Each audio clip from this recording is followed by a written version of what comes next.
Marilah kita bersyukur kepada Allah Subhanahu wa taala karena di siang hari ini walaupun agak sumuk Pak agak panas, tidak mengurangi daripada keseriusan kita dalam menghadiri undangan ini. Semoga amal Bapak Ibu semuanya diterima Allah Subhanahu wa taala. Allahumma amin. Salawat berserta salam semoga tercurah kepada junjungan baginda Muhammad sallallahu alaihi wasallam yang kita harapkan syafaatnya, pertolongannya semoga terlimpah kepada beliau, kepada pengikutnya, dan juga kita semua yang menghidupkan daripada sunnah-sunnahnya.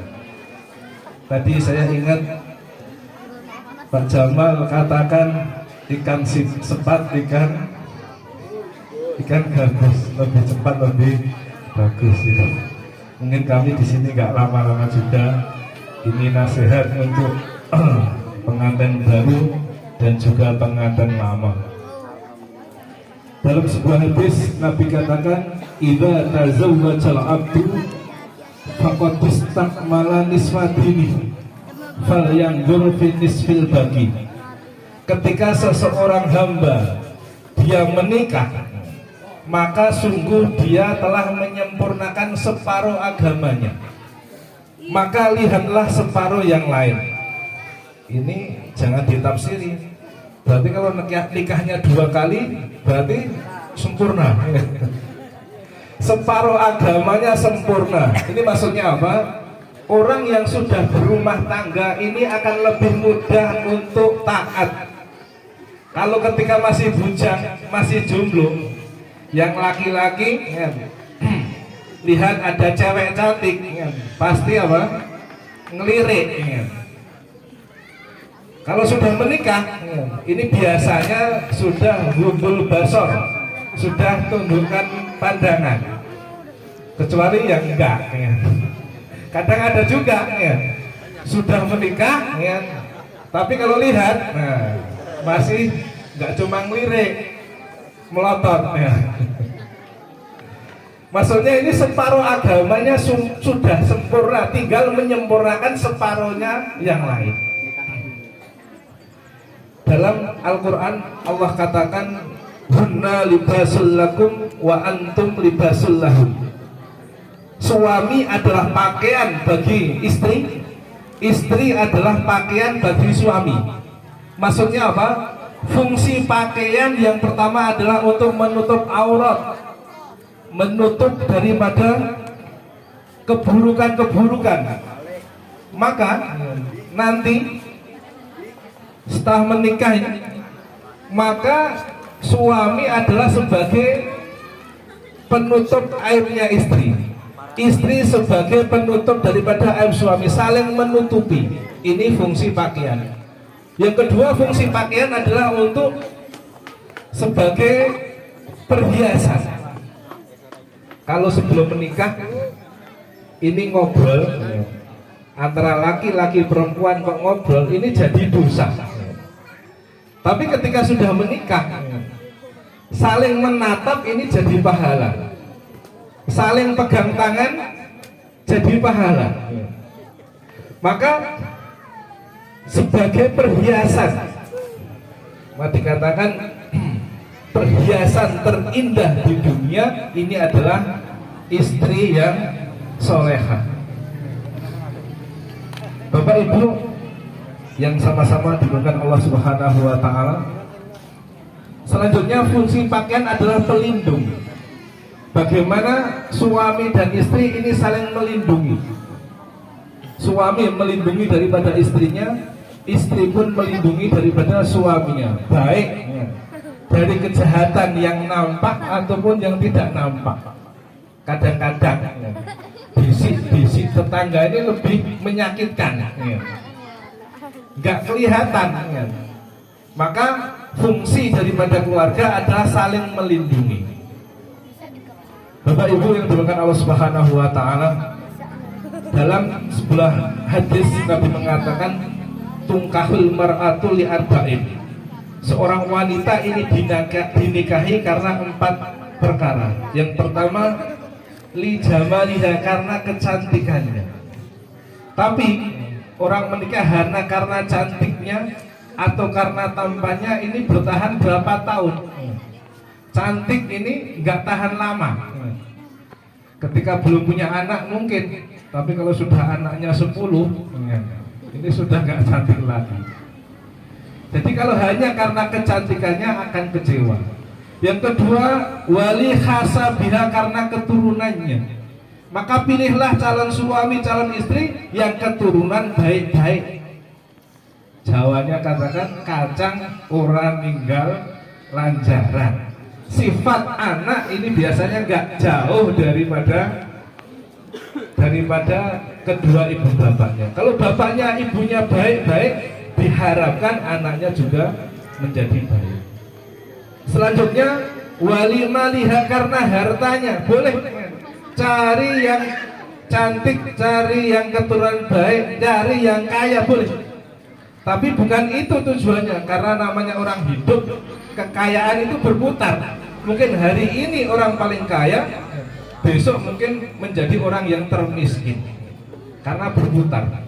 Jadi ketika hanya memilih kekayaannya saja, maka akan kecewa. Yang keempat, yang inti Nabi katakan wali diniha, karena agamanya. Falfar bila din taribat yadan.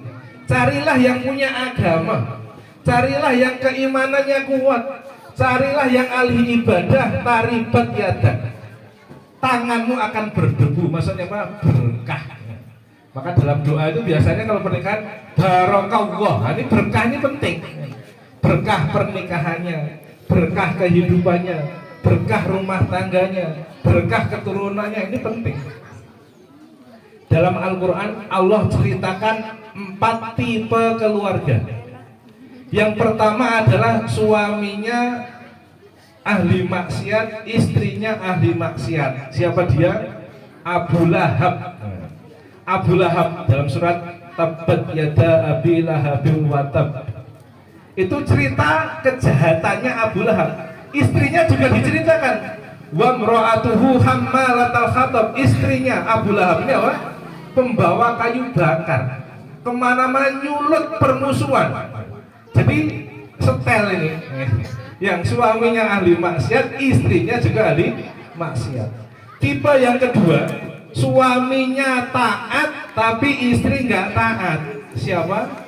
Keluarganya Nabi Nuh. Suaminya seorang nabi, tapi istrinya seorang ahli maksiat. Disuruh masuk Islam nggak mau, disuruh naik kapal nggak mau. Termasuk juga keluarganya Nabi Lut alaihissalam. Ini suaminya nabi, tapi istrinya adalah ahli maksiat. Suaminya baik, tapi istrinya nggak baik. Tipe yang ketiga, ini adalah suaminya nggak baik, tapi istrinya baik. Siapa keluarga siapa?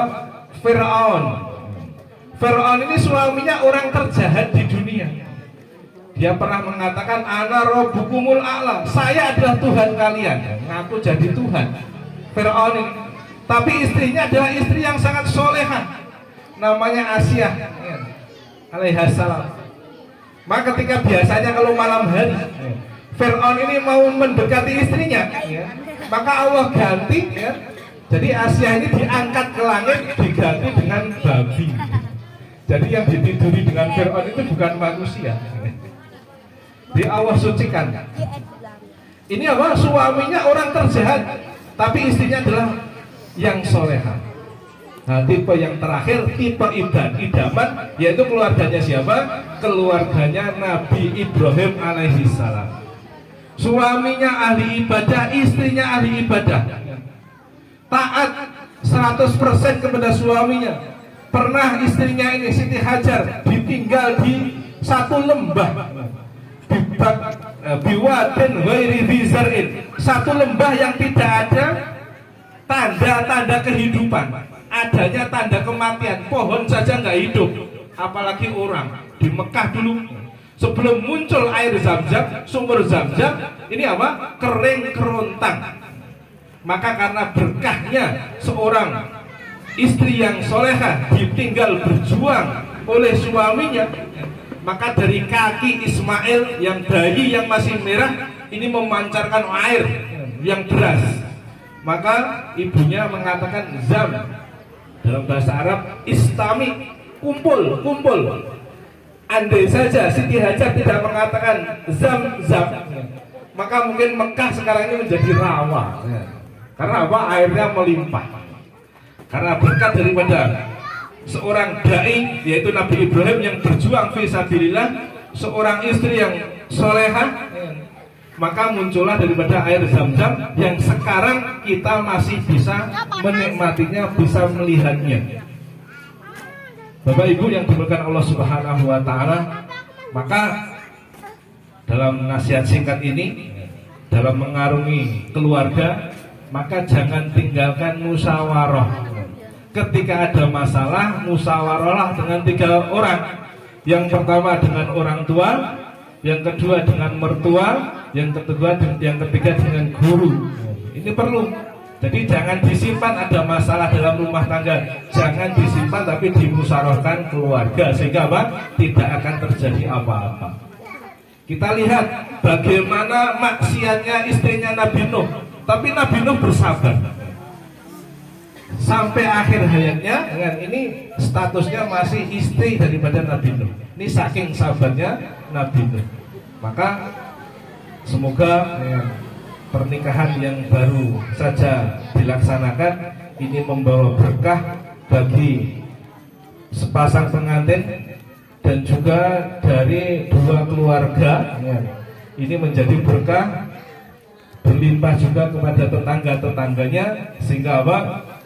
Kumpul kita di sini istima'an marhumah, kumpulnya yang dirahmati Allah. Nanti berpisahnya istima'an maksumah, berpisah yang dijaga oleh Allah Subhanahu wa taala. Allahumma amin. Maka kita sama-sama berdoa kepada Allah Subhanahu wa taala. Kita doakan semoga sepasang pengantin ini diberkahi keluarganya, diberkahi harta bendanya, diberkahi keturunannya, diberkahi kampungnya, diberkahi seluruh orang-orang yang ada hubungan, dimudahkan rezekinya untuk perjuangan agama, diberkahkan keluarganya, harta bendanya.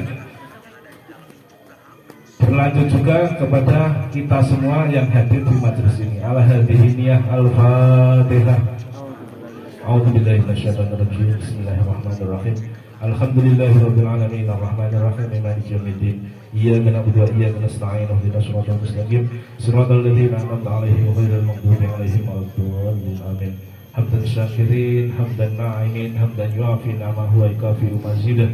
Ya Rabbana lakal hamdu kama yanbaghi li jalali wajhikal karim wa 'azimi sultanik. Rabbana zalamna anfusana wa illam taghfir lana wa tarhamna lanakunanna minal khasirin.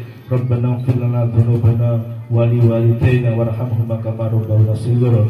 Barakallahu laka wa baraka 'alaika wa jama'a bainakuma bil khair. Barakallahu laka wa baraka 'alaika wa jama'a bainakuma bil khair. Barakallahu laka wa baraka 'alaika wa jama'a bainakuma bil khair. Allahumma alif bainahuma kama alafta baina Adam wa Hawa. Allahumma alif bainahuma kama alafta baina Yusuf wa Zulaikha.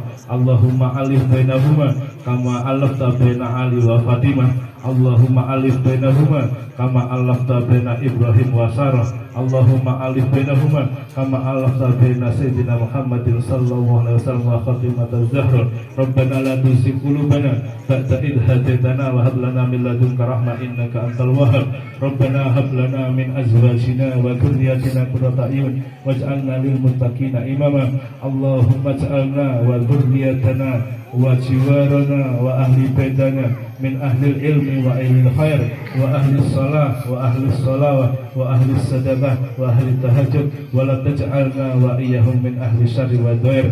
Rabbana atina fid dunya hasanah wa fil akhirati hasanah wa qina adzabannar wa adkhilna al jannata ma'al abrar ya aziz ya ghafar ya rabbal alamin. Wa sallallahu ala sayyidina Muhammadin nabiyil ummi wa ala alihi wasallam walhamdulillahi rabbil alamin. Dari kami cukup sekian, ada keliruan mohon dimaafkan. Kita akhiri wa billahi taufiq wal hidayah. Assalamualaikum warahmatullahi wabarakatuh.